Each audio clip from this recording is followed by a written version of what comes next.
A young mother is murdered in front of her children. That poor woman was butchered. It was horrendous. Her millionaire ex-husband is a suspect from the start. He just had that arrogance about him. You can't touch me. You're never going to get me. The investigation grinds on for 2 years as the suspect spends his days on the golf course. He would always say, well, Sheila will never leave me because if she does, I'll kill her. Investigate me as much as you want. I had nothing to do with this.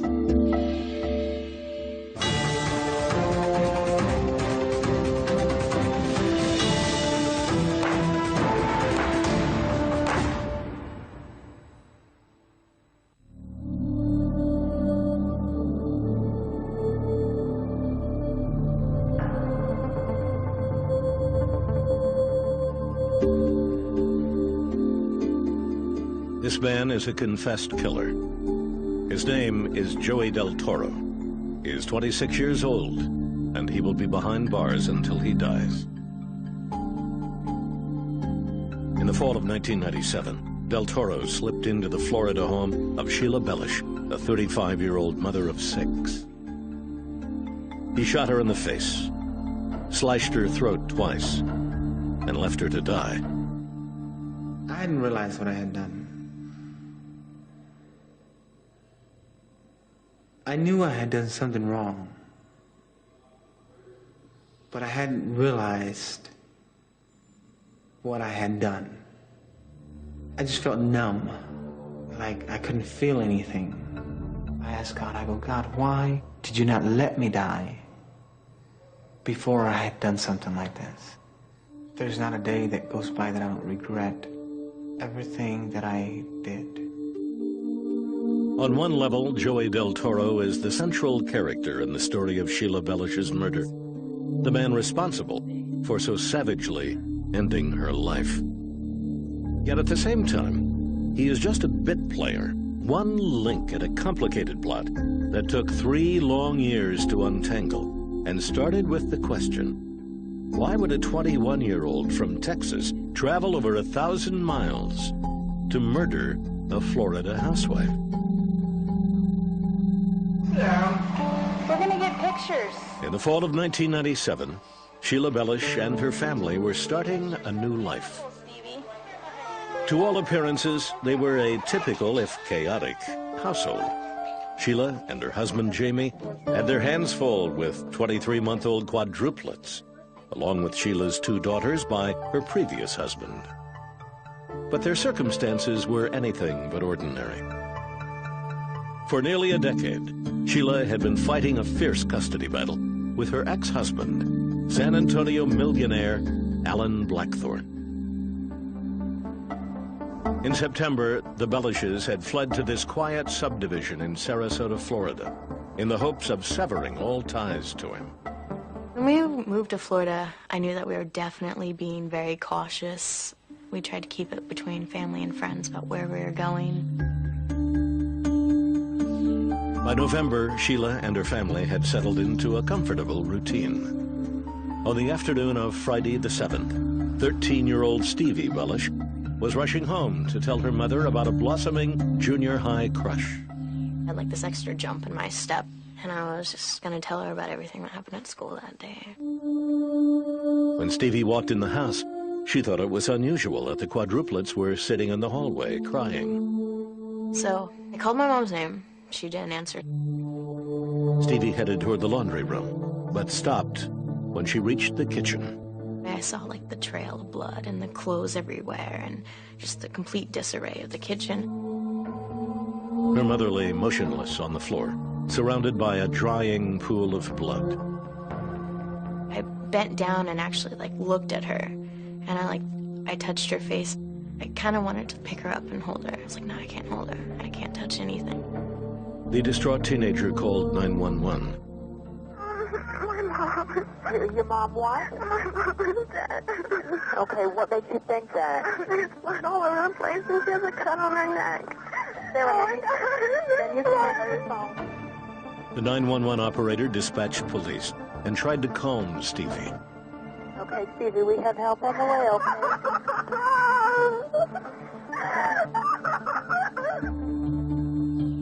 the scene, officers found no signs of a burglary. But the pattern of smeared blood on the floor and walls indicated that there had been a struggle. Sarasota County Detective Chris Iorio was one of the policemen who responded to the dispatch.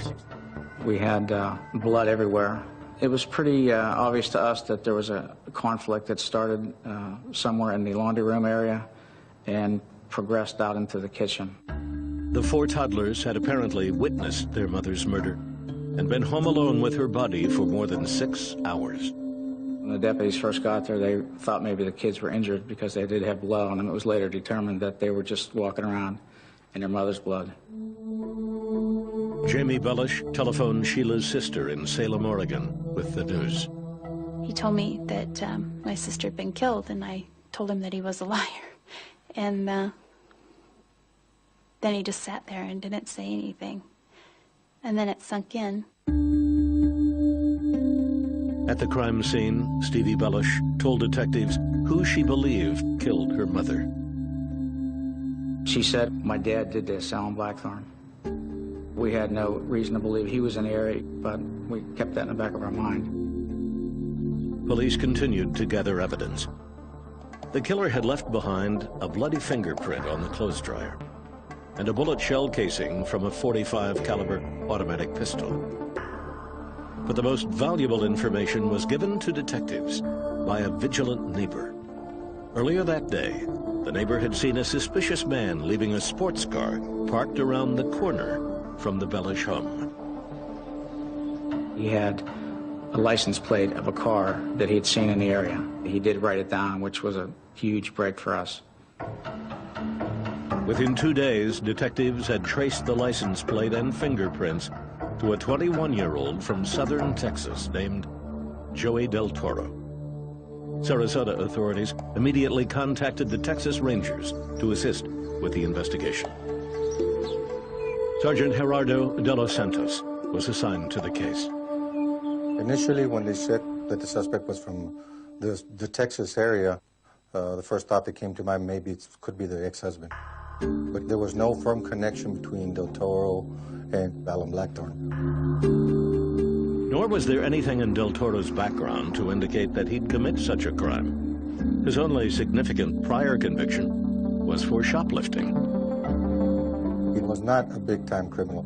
A lot of girls, excellent football player, good-looking kid. That's basically what was coming from Joey Del Toro.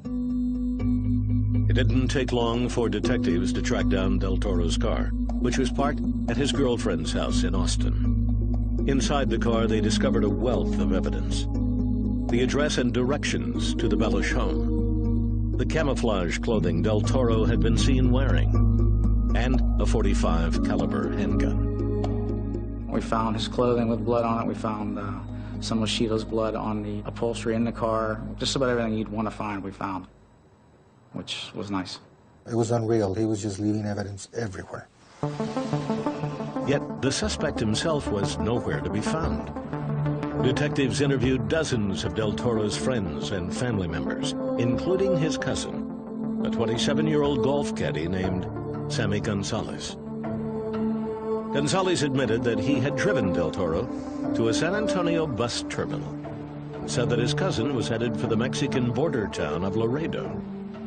But that was hardly the end of his story. Sammy was interviewed 3 or 4 times. Every time he interviewed, he gave a little bit more, until he eventually told the whole story. In a taped confession, Gonzalez revealed that he had helped arrange the murder of Sheila Bellush. And he confirmed the detective's suspicions that Joey Del Toro was the hitman. Tell me what you know about this incident. It's supposed to be just a beating and nothing about the killing was supposed to be occurred. I hadn't saw the news and kind of sad about it and disgusted about it. Who committed this murder? So sad, that total. When he was supposed to go down there and speed her up. By the time he was done, Gonzalez would shed light on the events leading up to Sheila Bellush's murder and send investigators down a trail that seemed to lead in one direction. In November 1997, San Antonio golf caddy Sammy Gonzalez told authorities that he had helped arrange the brutal slaying of 35-year-old Florida homemaker Sheila Bellush. In exchange for a reduced prison sentence, Gonzalez fingered his cousin, Joey Del Toro, as the hitman, and recounted for police Del Toro's gruesome depiction of the crime. He said that he had shot her, but eventually I guess she was still moving or something like that. And came up to the kitchen and... Got a knife? Yeah, I got a knife. Gonzalez had already helped his cousin flee to Mexico, but he did give investigators the name of another man who he said had coordinated the attack. A small-time San Antonio gambler named Danny Rocha. Rocha first contacted Sammy to actually go and beat up Sheila initially. Once Sammy found out it was a woman, he did not want to do it.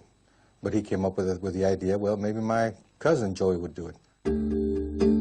Gonzalez then provided police with an even more important piece of information. He mentioned that Danny Rocha was golfing buddies with someone named Alan.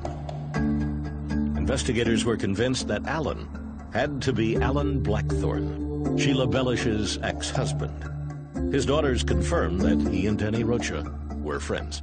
When I heard Rocha, I was like, wait, I know him. And I saw this picture, and I'm like, I've played with his kids before. In fact, police discovered Rocha had been golfing with Blackthorne on the day Sheila Bellush was killed. On November 17th, Danny Rocha was arrested at his home and charged with conspiracy to commit murder. From the beginning, he denied any involvement and refused to cooperate with authorities. Meanwhile, investigators continued to pursue who they believed had masterminded the murder. The man Sheila Bellush's family had suspected from the start, Alan Blackthorne. I knew it had to be Alan, so he was somehow behind it. Right away, I was like, it was my dad, wasn't it? He didn't have to pull the trigger to cause the action. In a later television interview, Blackthorne defiantly maintained his innocence. Investigate me as much as you want. I had nothing to do with this. But as detectives dug into Sheila and Alan's past, they came to see her murder as the final act in a spiraling saga of domestic vengeance.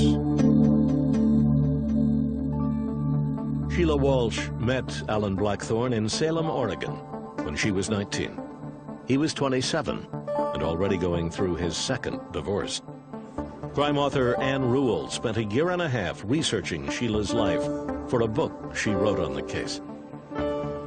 He was every girl's ideal boyfriend. He was good-looking, he was smooth and seemingly successful, charismatic. The only one who really didn't like him was her sister Carrie, who saw something behind the perfect mask in Alan. He seemed like a really nice, likable guy, but then he had a very bad temper, and he was really quick to anger. By their third date, the couple was engaged. They married in February 1983. It seemed like a happy union. Over the next 3 years, Sheila would give birth to 2 daughters, Stevie and Daryl. Alan started a business importing electronic muscle stimulators, and he always managed to find time for his favorite pastime, golf. I never really ever saw Alan work. He was a golfer. I mean, he was always golfing and always talking about golfing. By 1986, the Blackthornes had moved to San Antonio, Texas, and Alan and Sheila's relationship had started to crumble. More and more often, Sheila found herself on the receiving end of Alan's violent temper. She learned really quick that if she fought back, then she usually got hurt, or she got the bad end of it. He would grab her by the collar and lift her up against the wall. For Alan, it was all about control. He felt like Sheila was his. He would always say, well, Sheila will never leave me because if she does, I'll kill her. On 2 occasions, Blackthorne was charged with battery for assaulting Sheila. Both times, he paid a fine and received probation. She was only in her early 20s, and she looked like she was in her 40s. Finally, after 4 years, Sheila had had enough.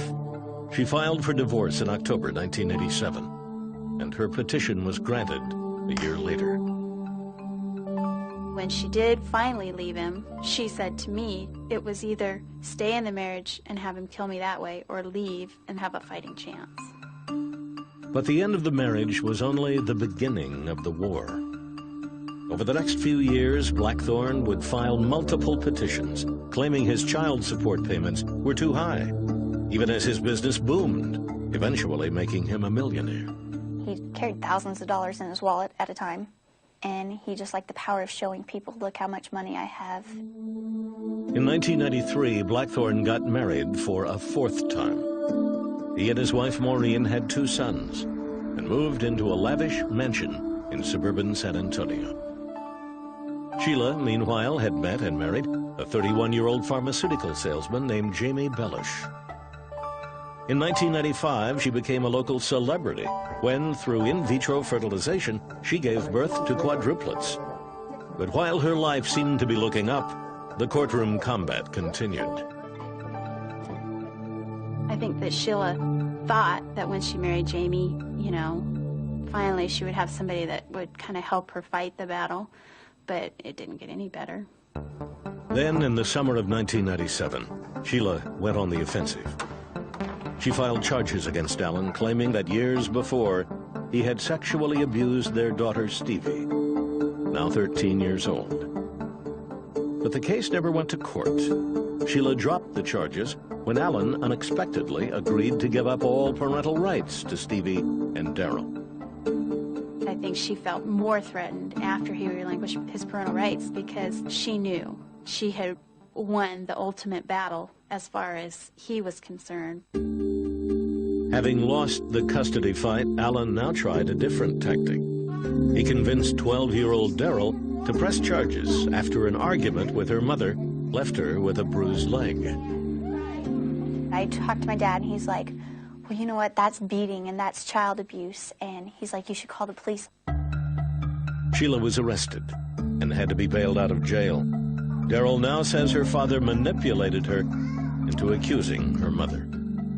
When you can look back on it and you see really what happened, it was I got punished for something that I did wrong that I deserved. In September 1997, the Bellush family abruptly moved to Sarasota, Florida, leaving no forwarding address. Blackthorne would later claim that their departure made no impact on him. I went out of my way to make sure that I had little to no contact. I didn't want any contact. I had moved on with my life. Police looking into Sheila's murder, however, had a very different view. They saw her sudden departure as the insult that pushed Alan Blackthorne over the edge. He hated to lose. I think the final straw was when he gave her parental rights and Sheila walked away with the kids. She had won, and that really, really got to him. And I think at that point he began a terrible plot to destroy Sheila. When we finally got into the investigation, everything led back to Alan Blackthorne. Blackthorne had maintained his innocence from day one.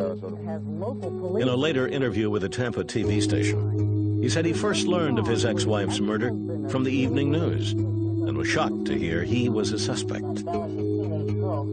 We turned on the news, and the announcer came on and said, Sarasota police say the ex-husband did it. The search is on for the ex-husband.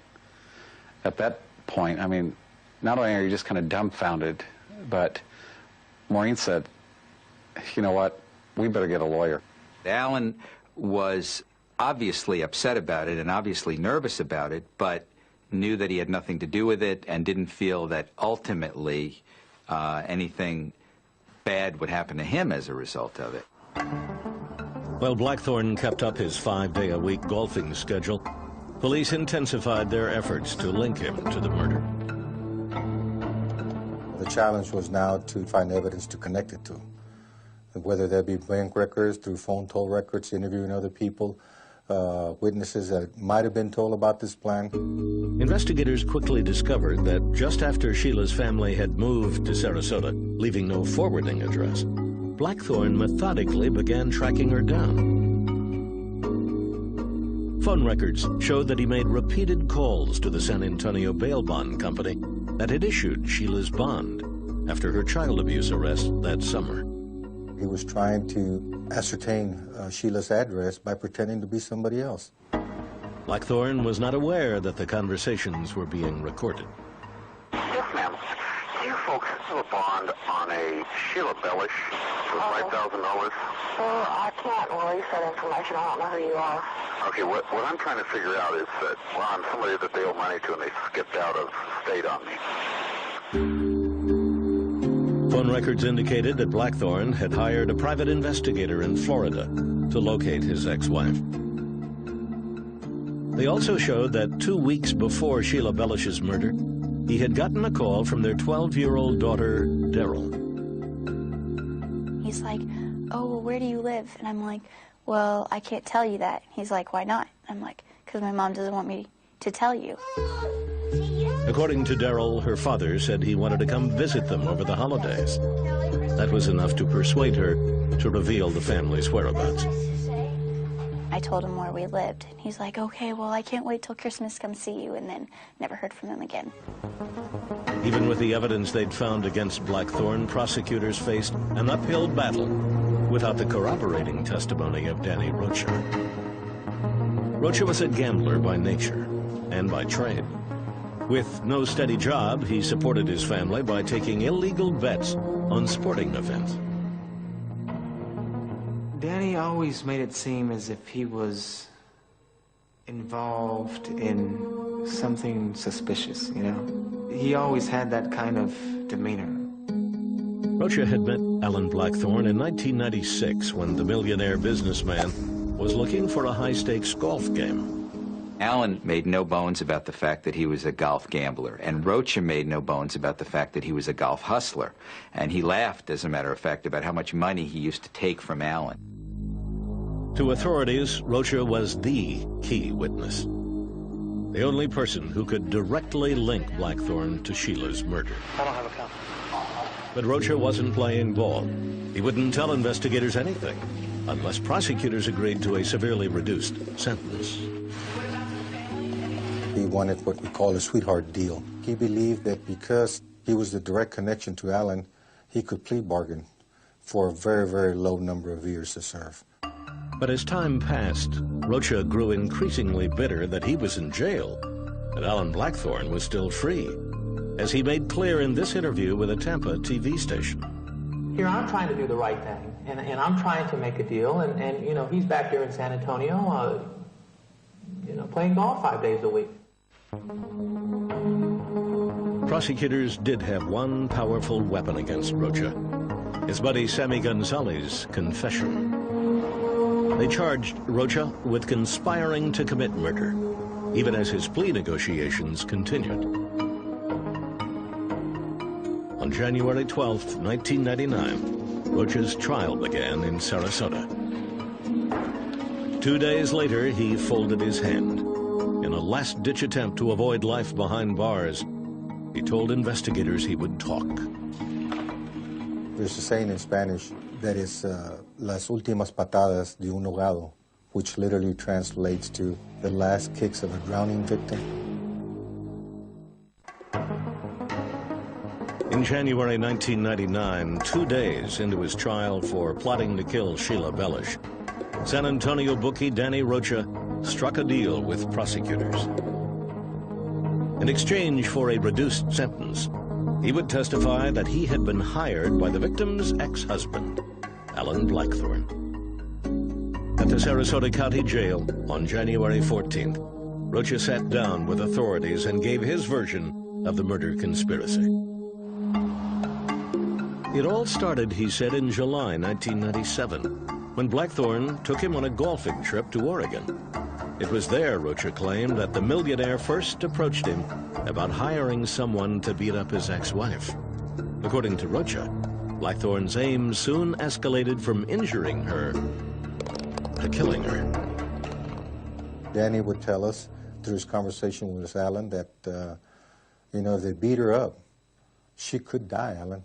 And Alan's response, so be it. Rocha said he solicited his friend Sammy Gonzalez, to make the hit. But there was a problem. Once Sammy found out that the target was going to be a woman, he backed down and said, I can't do this to a woman.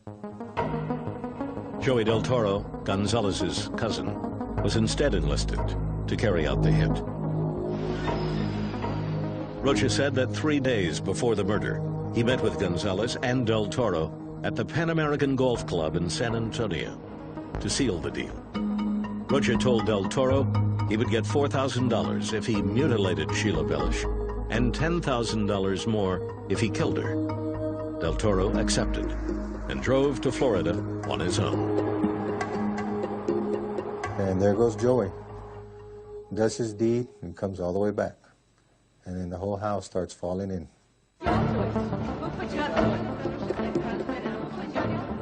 When Rocha was finished, detectives moved quickly to make sure his story checked out. They were able to corroborate much of it through evidence they had already uncovered. But then they hit a snag. Recounting the plot for prosecutors, Rocha embellished his story enough to fail a polygraph test. Exasperated, the state declared its deal with Rocha null and void and refused to negotiate on his sentence. His trial continued, and on January 15, 1999, the jury handed down its verdict. See the jury find as follows as to count 1 of the charges. The defendant is guilty of principle to murder in the first degree. He was sentenced to life in a Florida state prison.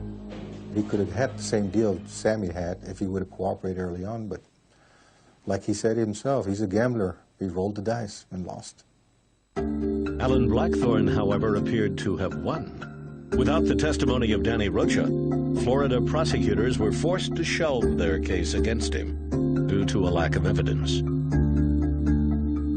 Blackthorne, meanwhile, was mounting an all-out PR campaign to clear his name. In July 1999, he gave an interview to a Florida news program, insisting he had nothing to hide. Everybody has said, oh, why is he staying so quiet? Why didn't he talk to the media? Why didn't he do this? I mean, if I come out and talk to the media, am I sly and slick? Or if I stay quiet, am I shy and hiding? Guilty and hiding? Blackthorne contended that he would never have robbed Stevie and Daryl of Sheila. She was my daughter's mother. I'd already given up my parental rights. Who did those girls have left? In San Antonio, federal prosecutors were paying close attention to Blackthorne and his public statements. It was offensive that this man who so apparently was involved and was responsible for the killing of this woman was so arrogant. After exploring their options, prosecutors decided their best bet was a 1994 statute called the Violence Against Women Act. The law made it a federal crime to commit domestic abuse across state lines. This meant that the inconsistencies in Danny Rocha's story would become less important to a successful prosecution. He had given various stories over the year and a half or so up till then. But under every version, Blackthorne was involved. Blackthorne was the cause of the act. Rocha, now serving life, agreed to testify. He hoped to be considered for a reduced sentence in exchange for his testimony linking Blackthorne to Sheila's murder. Rocha technically gave the authorities a case. In other words, liar or not, he said, Alan Blackthorne hired me to do this. On January 4th, 2000, more than 2 years after Sheila's death, Alan Blackthorne was charged with interstate domestic violence, as well as conspiracy to commit murder for hire. When law enforcement was finally ready to put the cuffs on him, they knew exactly where to go: the golf course. He just had that arrogance about him that you can't touch me, you're never going to get me. We did. On June 12, 2000, 1 week after his 45th birthday, Alan Blackthorne's trial began at the United States Federal Courthouse in San Antonio, Texas. Blackthorn stood accused of arranging the murder of his ex-wife, 35-year-old Sheila Bellush. He had been charged with interstate conspiracy to commit murder for hire and interstate domestic violence. Both charges carried a maximum sentence of life in prison. Assistant U.S. Attorney John Murphy led the prosecution's case.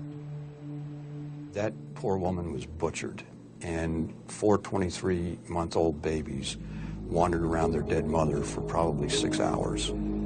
It was horrendous. In his opening statement, Murphy sought to give jury members something he believed they needed to hear: a motive. He'd lost the final battle when he relinquished his parental rights to those children. He told Danny, "That bitch thinks she can outsmart me, but I'm going to show her." Again, demonstrating not only his hatred for her, but his lack of capacity to accept any kind of loss. He could not lose.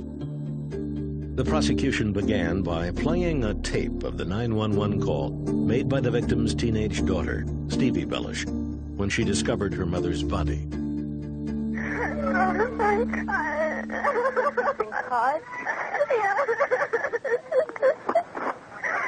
Okay, stay on line. Are your brothers and sisters younger than you? 43 months. Imagine yourself being in her shoes. You know, you come home, your mother's on the floor, kitchen floor with blood all over.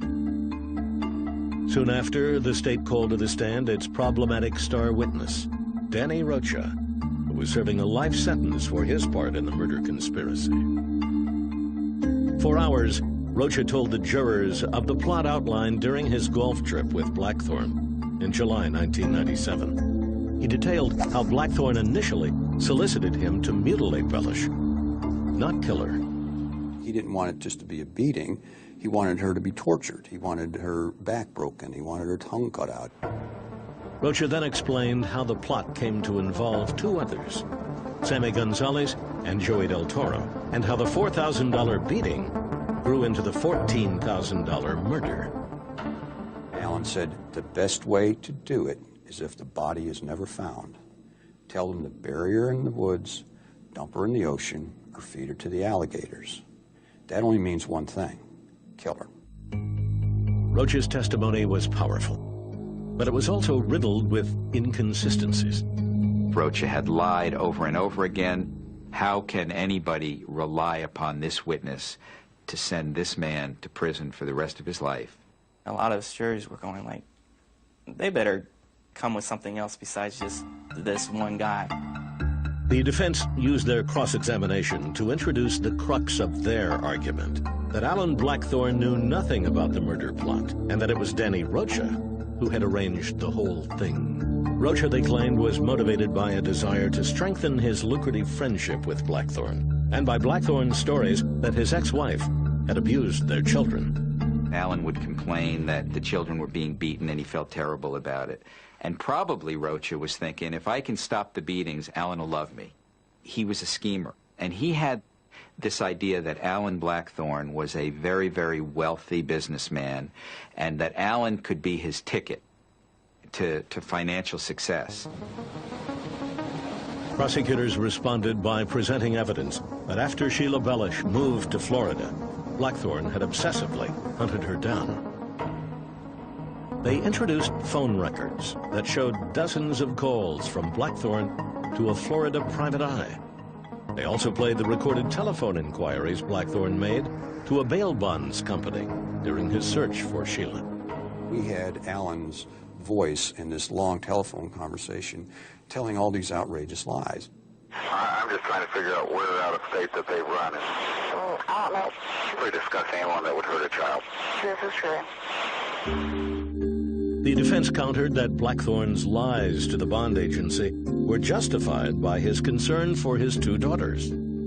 If any of us felt that our kids were being physically abused, we'd lie to find out where they were so we could help them. Doesn't make him a murderer.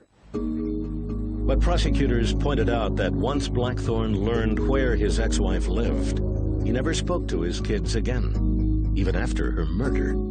He was calling everywhere in Florida, trying to find Sheila Bellush. And once he got that address, all the calls stopped. When the defense presented its side, a confident Alan Blackthorne was eager to testify. There was no way that Alan Blackthorne wasn't going to take the stand. He was innocent, and he wanted to tell the jury that he was innocent. Blackthorne denied any involvement in his ex-wife's murder. His demeanor during cross-examination surprised prosecutor John Murphy. A man who had a reputation for a terrible temper remained completely cool, calm, and collected. He turned to the jury and he was so friendly and drawing them in as you know, we're here together and we all see this is a fake case. On June 29, 2000, the jury retreated for deliberations. It wasn't a slam dunk at all, and I remember wondering, is the jury going to buy this guy? After 33 hours, the jury returned with its verdict. There were 2 counts against Blackthorne: interstate conspiracy to commit murder for hire and interstate domestic violence. The jury's verdict was the same on both counts: guilty. His defense didn't hold any water, and the prosecution's story did. This guy's guilty. And I had no problem saying that. Still don't. I just kind of sat there and cried for a couple hours because I knew it was finally over and done with, and that everybody that needed to be was finally brought to justice. The 45-year-old millionaire was given 2 concurrent life sentences. The worst thing you could do to Alan Blackthorne is take away his golf game. And he's not playing golf now.